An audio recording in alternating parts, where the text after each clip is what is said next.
Hey guys, welcome back to Nail Art 101. So, we are going to be talking about water marbling, as you can see today. And I will get into the materials I use, and I'm going to show you the process in a minute. But let me just go ahead and let you know that I had been working at this for probably close to 2 hours before I found a combination that worked. So, first thing to know is not all nail polishes are created equal when it comes to water marbling. So if your materials really aren't working for you, it's not necessarily the water, the temperature in your room. It could just be the nail polish. So if you have some that is not working out, I'm going to show you some footage here of what it should not look like. Then move on to a different nail polish. So I'm using 3 polishes here. Let me show you what they are.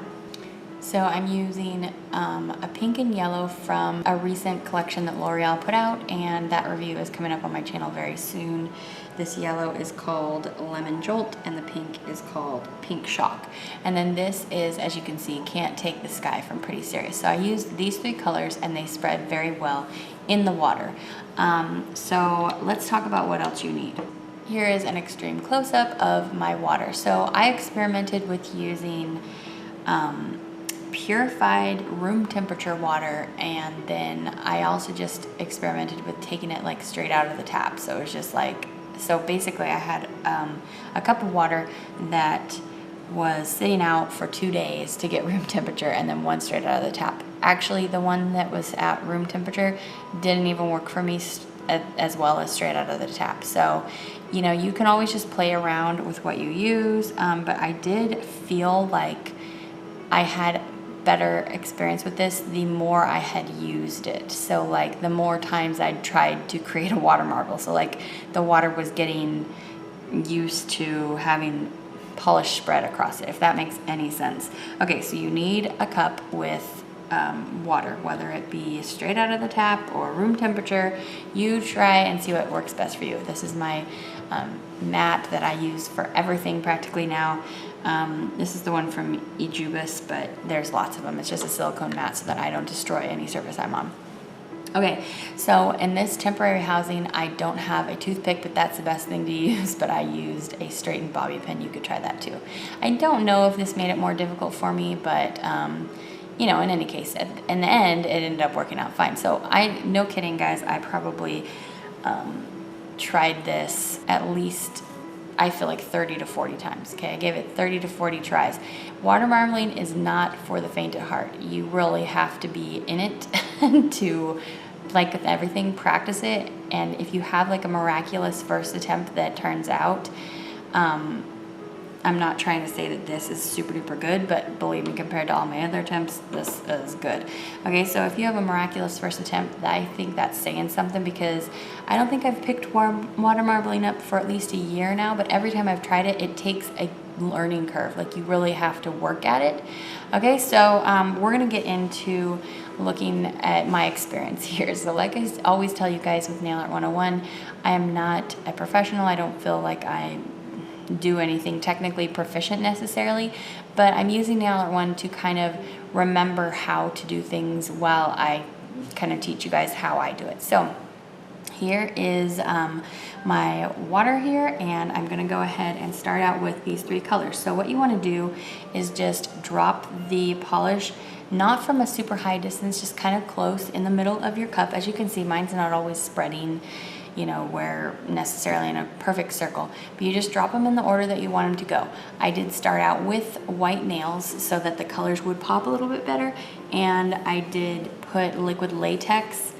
I used the one from Queen, it's just called latex tape, like all the way down my finger, as I'm showing you right now, like all the way practically to the middle knuckle, to just kind of eliminate the mess. But however, I feel like tape actually maybe works better. Anyway, I'll show you in the cleanup portion. So here I finally have a desired effect in the cup, and so you just take your toothpick or bobby pin and you start pulling in the color from the outside in, at least to achieve the look that I am wearing today. So yeah, you don't want to start out at the farthest ring, because it just won't work. Those rings are attached to the cup. So go in like 2 to 3 rings. That's another reason to do a lot of rings. So you go and you start pulling it in towards the center. And what that's gonna do is if you do it kind of close together, it's gonna start creating a petal effect. You're going to get your latex or taped up finger and you're going to put it in to the water. Experiment with what angles you like it, but basically you pick a spot that looks good in the pattern and you just stick your finger into it. Now, like I said, experiment. It's not going to turn out perfect the first time. I mean, and maybe it'll miraculously will, but don't get frustrated. Like if you get frustrated after an hour of trying this, it's still not working for you. If that's too frustrating that you want to give up, water marbling might not be for you, because I really did sit here for at least 2 hours to get this design. So as you can see, I'm going into my second one here, but the first one, it turned out okay, but I want to remind you, that's not the first one I did. That was like the 40th one I did, okay? So here we go. I'm just gonna go ahead and show you the rest of my nails.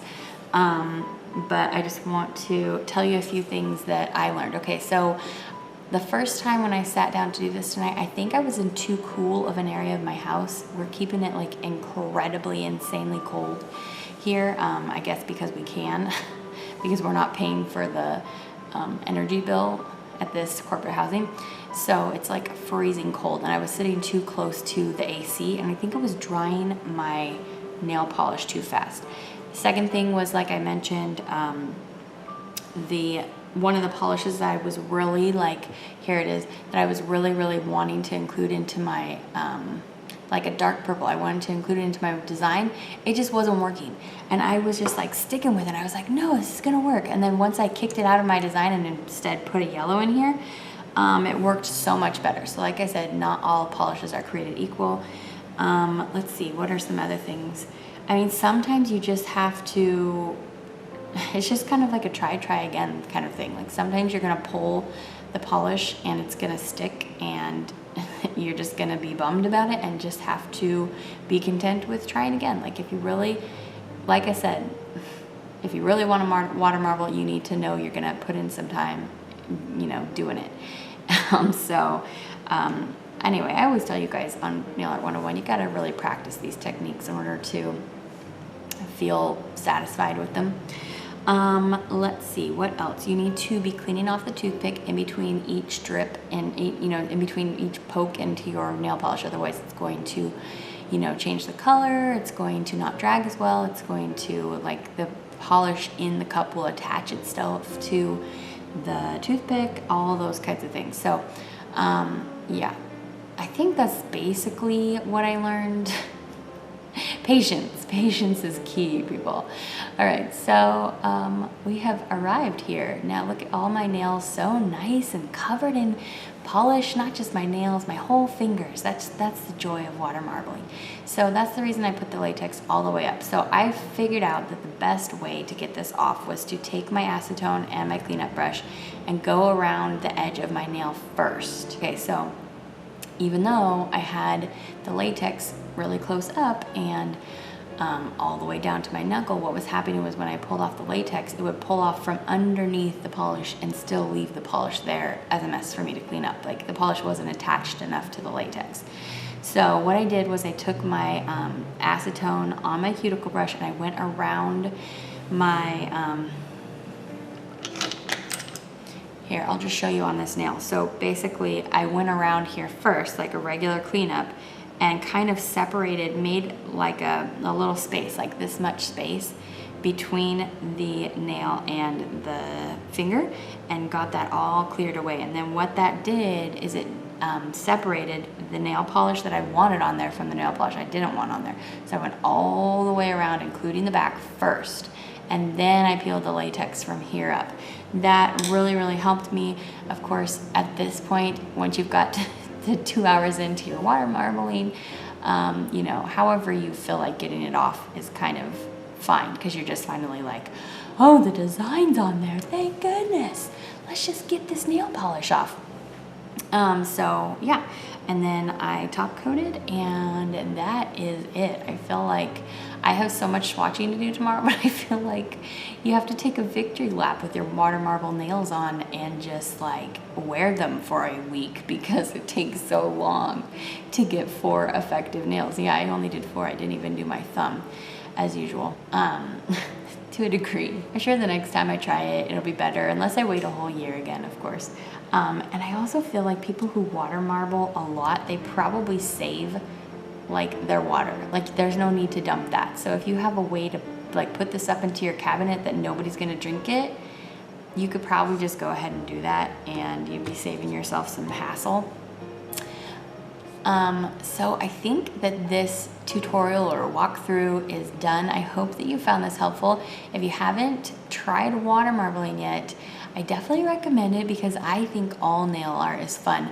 However, I do have to say that this is by far the most frustrating technique that we've talked about on my channel and the most disheartening when it doesn't go right. Even more than like freehanding, more than stamping. Oh, it's more frustrating than everything. So if you are a person, like if you can already tell you won't like that process, like working on something for 2 hours just to have to throw it away each time, you might not like water marbling. But you know, this is kind of the point of this series on my channel, that you can learn from my experience and you know, take it for what it is. And I hope you found this helpful. Thanks for stopping in to hang out with me today, guys. Thanks for coming for Nail Art 101. I heard you guys, you wanted to be back on my channel, so I went ahead and filmed one this week. I'm not sure if I'll get one up for you next week. I will try. But, you know, until we're moved in, it's a little bit more tricky for me. But yeah, I hope you enjoyed this. Let me know what other techniques that we haven't talked about yet that you guys want to see in Nail Art 101. Have a really great day, and I will see you guys back next time. Bye! And these polishes are actually all one coaters except for one, which is just outstanding, giving you a really great formula, a great range of colors. We don't just have your typical metallic polishes here. There's some really great colors, like the one I have on my nails. I'm obsessed with this one. So yeah, I want to go ahead and share these with you. We're going to do live applications so that you see how they apply.